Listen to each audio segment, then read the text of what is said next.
قدیم بابل کی سرزمین، وہ شہر جہاں طاقت، دولت اور غرور نے دلوں کو اندھا کر دیا تھا، اور انہی لوگوں پر ایک ایسا بادشاہ مسلط تھا جس نے خدا ہونے کا دعویٰ کر دیا۔ وہ تھا نمرود۔ نمرود اپنے محل کے شاندار تخت پر بیٹھا لوگوں کو اپنے سامنے جھکتے دیکھ کر کہتا، میں ہی تمہارا رب ہوں، میں ہی زندگی دیتا ہوں، میں ہی موت دیتا ہوں۔ اس کا غرور آسمان کو چھونے لگا تھا۔ لیکن انہی دنوں اللہ کے برگزیدہ نبی حضرت ابراہیم، جن کا چہرہ نور سے چمکتا تھا، لوگوں کے سامنے کھڑے ہوئے اور نرم مگر پروکار لہجے میں فرمایا، تمہارا رب نمرود نہیں، تمہارا رب وہ ہے جو آسمانوں اور زمین کا مالک ہے، جو رزق دیتا ہے، جو زندہ کرتا ہے، جو موت دیتا ہے۔ ابراہیم کے یہ الفاظ نمرود کے غرور پر بجلی بن کر گرے۔ اس نے ابراہیم کو دربار میں بلایا اور غصے سے بولا، میں بھی زندگی دیتا ہوں، موت دیتا ہوں، ثبوت چاہیے؟ پورا دربار سناٹے میں ڈوب گیا۔ نمرود کے پاس جواب نہ تھا، لیکن ضد تھی، تکبر تھا۔ غصے میں چیخ کر اس نے حکم دیا، اسے آگ میں جلا دو، دیکھتے ہیں اس کا رب اسے کیسے بچاتا ہے۔ پھر ایک ایسی آگ تیار کی گئی جس کی گرمی سے پرندے جل کر گرنے لگے، آسمان شعلوں سے بھر گیا، زمین دہکانے لگی۔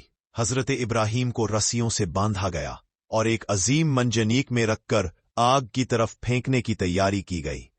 سب لوگ خوف سے لرز رہے تھے، لیکن ابراہیم کے چہرے پر سکون تھا، نور تھا، بھروسہ تھا، اللہ پر یقین کا وہ دریا جو کبھی خشک نہیں ہوتا۔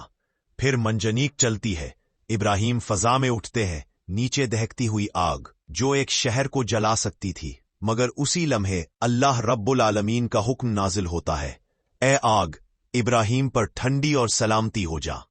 اور پھر وہ آگ جو پہاڑوں کو جلا دے، وہ آگ ٹھنڈی ہو گئی، نیلی، سفید، نورانی، سلامتی والی روشنی میں بدل گئی، جیسے باغ کے پھولوں کے درمیان کوئی مسافر کھڑا ہو۔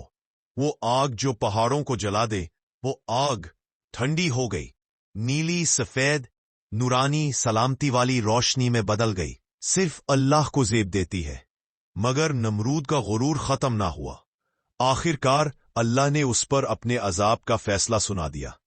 ایک چھوٹا سا مچھر، وہ مخلوق جسے انسان اپنے ہاتھ سے مار دیتا ہے، اسی مچھر کو بھیجا گیا۔ وہ نمرود کے ناک میں داخل ہوا اور اس کے دماغ تک پہنچ کر اسے پاگل کر دیا۔ وہ فرعون جیسا بادشاہ اپنے ہی ہاتھوں سے سر پیٹتا رہا، چیختا رہا، اور آخر کار اسی مچھر کی وجہ سے ہلاک ہو گیا۔ یوں اللہ نے دکھا دیا کہ جس نے خدائی کا دعویٰ کیا، اسے ایک معمولی سی مخلوق نے تباہ کر دیا۔ یہ کہانی آج بھی دل پر دستک دیتی ہے۔